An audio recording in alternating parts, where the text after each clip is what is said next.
You know, when I was a child, I'd come home from school to an empty house. My father had flown the coop.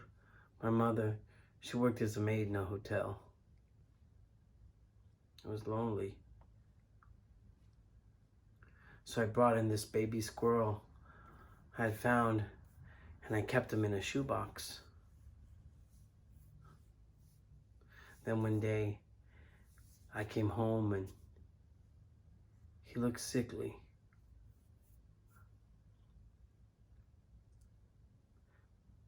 He was dead already, but I didn't know that.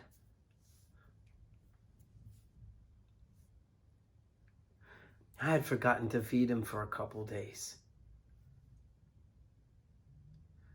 So I picked him up and I placed him on the table and I prayed. I prayed my heart out.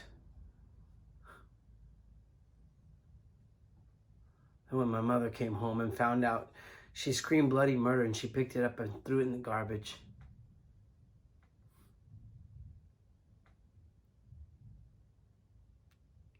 She worked hard, my mother. She was exhausted and she couldn't have known how cruel that was for me. But I cried and I cried, saying, God didn't answer my prayers.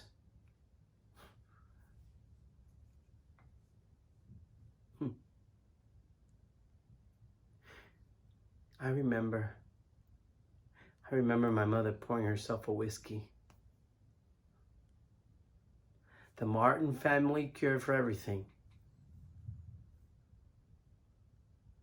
She looked at me and laughed and said, God always answers our prayers, Jude. It's just rarely the answer that we're looking for.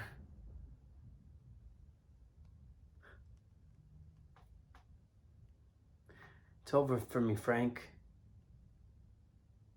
My goose is cooked.